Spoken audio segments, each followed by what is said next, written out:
God is good, He has done me well. It was supposed to be a peaceful Saturday morning.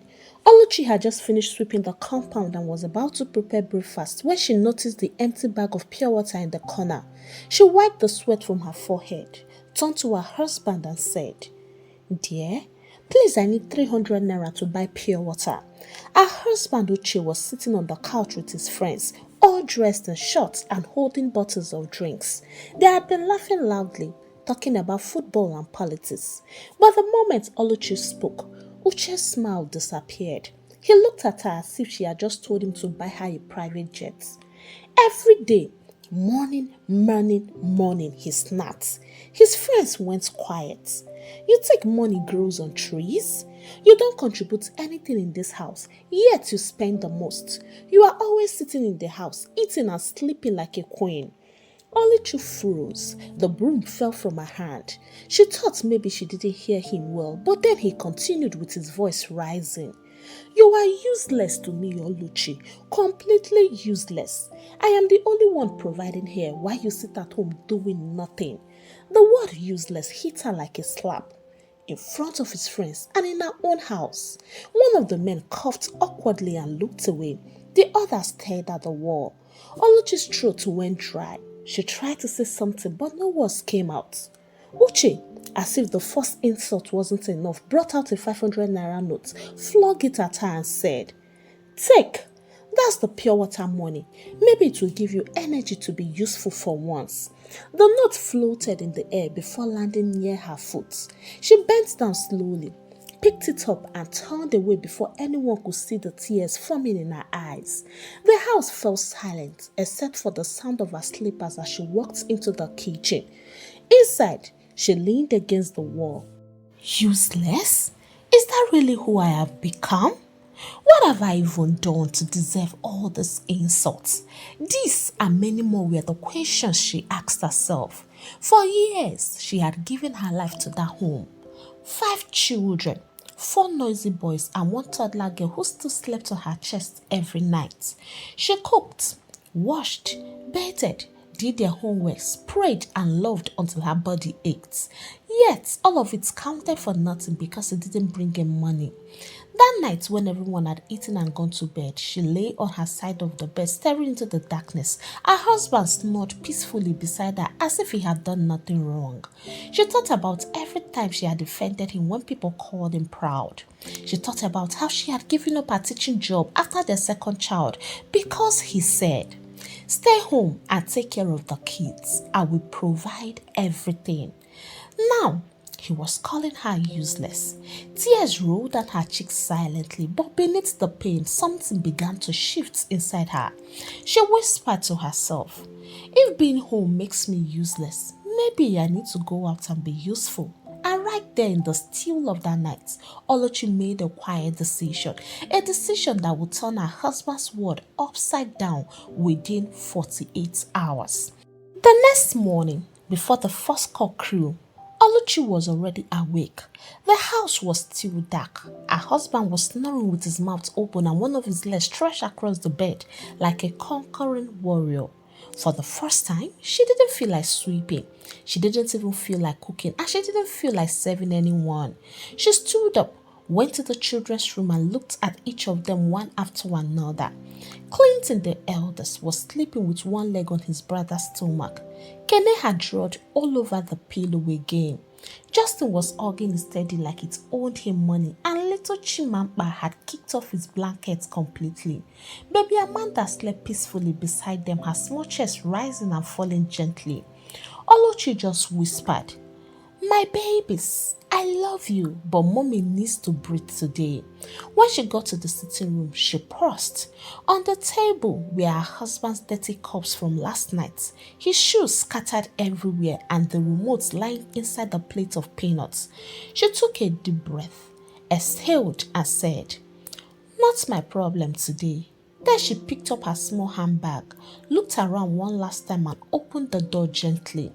As she walked out, a neighbor watering flowers greeted her. "Mother Oluchi, early morning market?" Oluchi smiled and said, "Yes, oh." market of usefulness. The woman laughed, not knowing how deep those words were. By the time the sun began to rise, Oluchi was already at her friend Chama's house. Chama opened the door surprised. Ollie, this one you came this early. Hope all is well, oh. I just came to rest more before I lose my mind, Oluchi replied. Chama's eyes widened. Come in, please. Who annoyed you this time? Oluchi dropped her bag, collapsed on the couch, and let out a long sigh, the kind that comes from deep inside a tired soul. For a moment, neither of them spoke. Then Oluchi said quietly, my husband called me useless yesterday in front of his friends. Chama's mouth opened. What? Useless? That man is mad, sorry. Ah, the same you that takes care of 5 children like a soldier on duty? Oluchi laughed weakly. He said I don't support him financially. I'm my friend. For that, he is right. Maybe I should also go and make money. Chama sat beside her. And what will he do with the children if you go? She asked. Oluchi smiled and said, he will manage. After all, I am useless. Chama served her fried rice and turkey with a cold pack of oleander yogurt. Oluchi took the first spoon and closed her eyes. The piece tasted better than the food. She ate slowly, carefully, like someone who didn't want to wake up from a dream. Then, for the first time in years, she laid on the couch, turned off her phone and slept deeply, sweetly and without interruption. Even heaven must have smiled watching her rest. When she woke up, the sun was already high in the sky. For a moment, she forgot where she was. No child was crying. No one was shouting, Mommy, I want to pee. And no, Mommy. Clinton hit my hand with other unnecessary complaints that came with a touch of headache. She stretched her arms and yawned loudly. It felt like her bones had been on vacation. You are awake? Chama said from the kitchen, smiling. You have been sleeping since morning. I didn't want to wake you up. Oluchi blinked. Money? Wait though, what time is it? Almost 2 o'clock, Chama laughed. You slept for like 6 hours straight. You even snored small. Oluchi's eyes widened. Me snore? God forbid. They both burst out laughing. Chama brought another plate of food. Oluchi took the plate smiling. You don't know what you have done for me today. This is like Christmas in October. She finished her food, wiped her mouth neatly and said, you know, I can't even remember the last time I ate without standing up 10 times just to attend to people. Chama nodded knowingly. That's what motherhood does. They both laughed again, but deep down something changed in Oluchi. She realized she had been carrying the world on her shoulders. Cooking, cleaning, teaching the children, bathing and feeding them, yet her husband still called her useless. That evening, Chama's 2 children came back from school and Oluchi helped them remove their uniforms and warm their food. She did it so naturally that Chama stood watching her in admiration. You are really good with children, Oluchi, she said. You handled them with so much patience. Oluchi smiled faintly. After 5 of my own, my body is trained. Choma said thoughtfully. You know, my nanny traveled for 2 days. If you can help me take care of them till she comes back, I will pay you 25,000 naira. You will also rest small. No stress. Oluchi's eyes widened. You will pay me? Yes now. You'll be my super nanny for 2 days. Oluchi laughed till she almost choked on her drink. So I can earn money too? This one is sweet though. That night, she slept like a baby. No midnight cries, no snoring husband, and no alarm clock to wake her from morning chores. By the next morning, she had turned into a new woman. She woke up early, not because someone shouted her name, but because her body was finally rested. Chama's children, 2 lively girls named Zara and Mimi, ran to hug her the moment they saw her. Auntie Oluchi, good morning, ma, they chorused. Oluchi laughed. Good Good morning, my angels. Have you brushed your teeth? They both looked at each other and shook their heads. Then, no breakfast for you yet, she said with mock seriousness. Go and brush before I tickle your destiny. The girl screamed and ran off laughing. Chama stood by the door smiling. You see why I need you. They already love you. Oluchi winked. Leave them for me. I am a mother of 5 and one big baby at home. By 10 a.m., she had already cleaned the house, bathed the children, cooked and even folded laundry. Everything sparkled. Choma looked around amazed. Are you sure you are not using jazz? Because even my nanny doesn't work like this. Oluchi laughed. No jazz, just experience and tears of motherhood. They both burst into laughter. Later that afternoon, when the guests went to take their nap, Choma handed Oluchi an envelope. Here, your payment of 25,000 naira advance for 2 days. Oluchi opened it and gasped. You mean this is for me? Yes, now, you earned it. I told you you are my super nanny. Oluchi stared at the notes in her hand. She couldn't remember the last time she had that much money that was hers. Her eyes watered a little. She blinked quickly and smiled. Thank you, Choma. You don't know what this means to me. Choma touched her shoulder gently and said, You deserve it, my friend. You are not useless. You are just underappreciated, and that's the truth. No cap. Later that evening, Oluchi cooked dinner, helped the girls with homework as they had time to rest and watch TV, something she hadn't done in years. By the time the first cock crew on Sunday morning, Oluchi's house had turned into a mini battlefield. Her husband Uche, who always woke up by 8 a.m. on weekends, jumped up from the bed at the sound of the baby crying. At first, he ignored it, thinking Oluchi would handle it, but then he remembered. Oluchi isn't here. He sat up confused. This baby again, he muttered, rubbing his eyes. Amanda's cries grew louder, shaking the whole house. He rushed to the crib, trying to lift her, but his hands were stiff. The moment he carried her, she screamed louder. Shh! Don't cry now, he whispered, rocking her awkwardly. Instead of sleeping, Amanda grabbed the shirt collar and drooled on him. Within 10 minutes, 3 other children had joined the chaos. Kene was shouting, Daddy, Clinton poured water on my shoes. Clinton shouted back, It's not me. Justin pushed me, and Chimambam, the youngest boy, was crying because he couldn't find his favorite sauce. Uche's head started spinning. He looked around the messy room and almost fainted. This house looks like a war zone, he whispered to himself. He marched into the kitchen to make pap for Amanda, something he had never done in his life. He poured too much water. The pap became thin like a swimming pool. He tried again and burnt the second one. In anger, he shouted, Who even invented this thing called pap? The baby screamed louder. Neighbors began to get worried.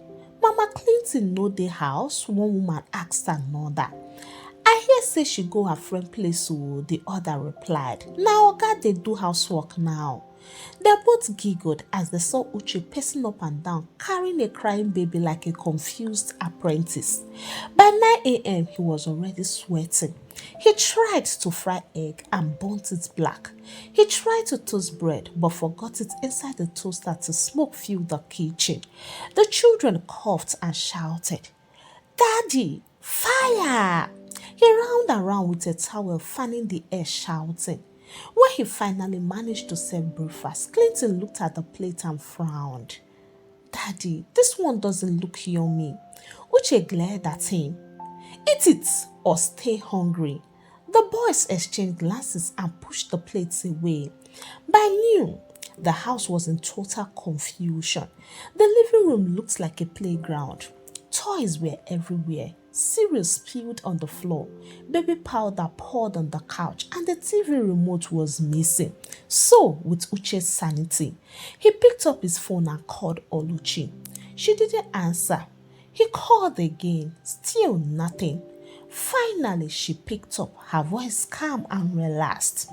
Hello, my dear. Oluchi, where have you been?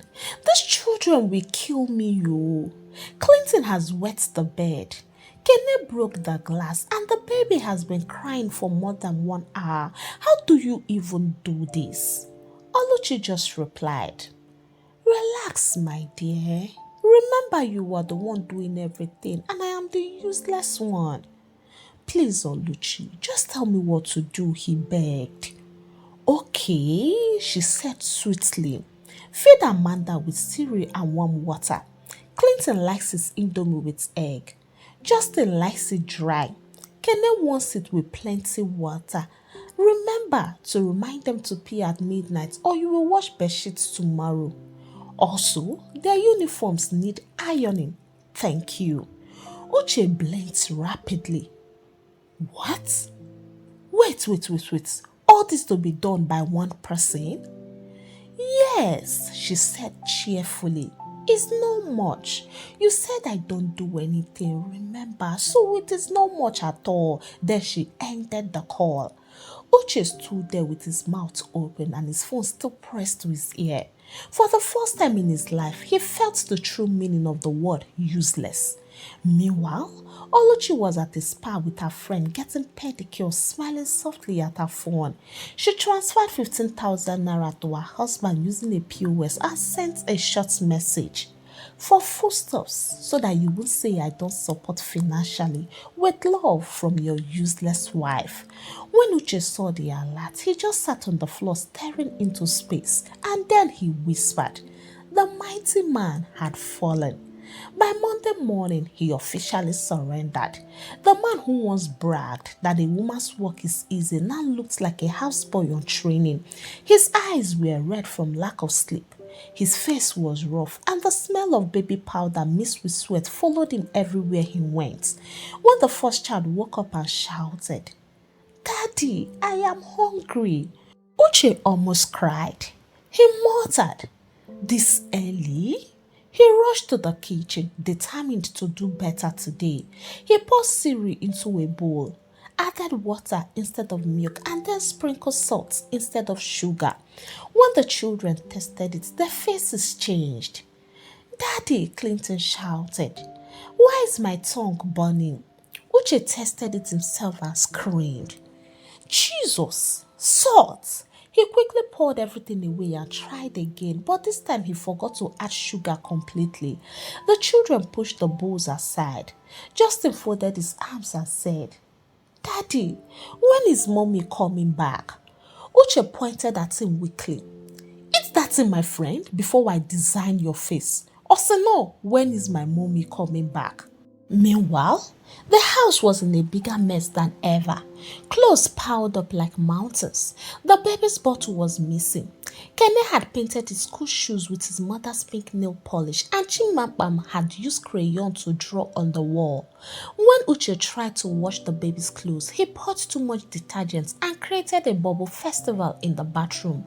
The whole floor became slippery. He fell twice and shouted, Oluchi, what have I done to you to deserve the silent punishment without mercy? By afternoon, he tried to cook indomie. The noodles burnt to ashes.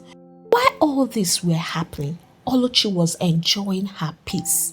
Within how many days, she looked fresh with bright eyes and her face glowing with freedom. Her phone buzzed. It was Uche again. She rolled her eyes but picked up. His voice was tired and shaky. Oluchi, please, when are you coming back? Oluchi took a deep breath and said, I am still working, dear. After all, you said I don't contribute, so let me keep contributing. He tried to sound firm, but ended up sounding weak. Please, these children have finished me. I can't even find myself again. As I'm speaking to you, I'm looking for Kenneth's school shoes. He wore sandals to school today. Oluchi said, check their room, the second shelf by the left side. He gasped. How do you know that? Only a useless woman will, she replied. There was silence on the line. Then he sighed deeply. I am sorry, Oluchi. I didn't know it was this hard. She simply replied, My darling husband, please rest. You still have laundry to do, and for your own good, don't forget to feed Amanda before 6 p.m. so that you will rest tonight. Then she ended the call. She looked at her phone and burst into laughter. That man is sure learning the hard way. He said I am useless. Now he knows I was the glue holding the house together. Uche on his part began to understand that the value of a woman is not in how much she earned, but in how much peace she brought into a home. By the next day, he had lost all strength. His eyes were red, his voice was cracked, and his body moved like someone who had fought a lion and lost. He sat on the edge of the bed, looking at the chaos around him. The toys were on the floor, unwashed plates were in the sink, and the baby was crying in her sleep. He buried his face in his arms and sighed. God, please help me. This woman is stronger than 10 men. At exactly 9:45 p.m., he picked up his phone and dialed Oluchi's number again. It rang once, twice, and then she answered, her voice calm and peaceful, the total opposite of his word. Hello, my darling husband. He didn't even wait. Oluchi, please, I beg you, come home. She paused. Home? But you said I am useless. What will a useless person come and do now? Uche swallowed hard. I was wrong. I didn't know and I didn't understand. He exhaled shakingly. These children, they have finished me. I must confess, I am losing my mind.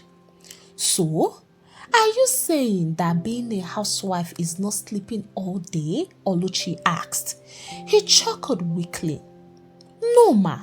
Please, my wife, I am sorry. She said nothing for a while. The silence stretched and only the faint sound of Amanda's cry echoed from his side. Then Oluchi spoke gently. Uche, when you told me I was useless, I believed you for a second. But now I see the truth. I am not useless, neither was I useless. I was just unseen. Her voice trembled slightly, but she held her calm. I gave my time, my strength, my health, my emotions, and my love every single day, but you didn't see it because it didn't come in cash. Uche's throat tightened. I see it now, he whispered. I swear I do. Please forgive me. I can't do this without you. Oluchi could hear the desperation in his voice, and though her heart softened, she also knew this was a lesson life had to teach him properly. I will come home soon, she said slowly, but not because you are begging. I will come because I want peace back in our home, and this time you will help me keep it. Yes. Oh yes, Uche said quickly, nodding though she couldn't see him. I will do anything. I will help. I will change and I will never use that word again. Good, Oluchi said. Now go and check the baby. She's crying because she's hungry. He looked down at Amanda and gasped. You even know from there?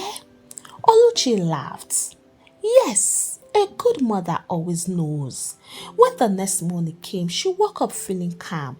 As she looked at her friend's children getting ready for school, she felt something tug gently inside her chest.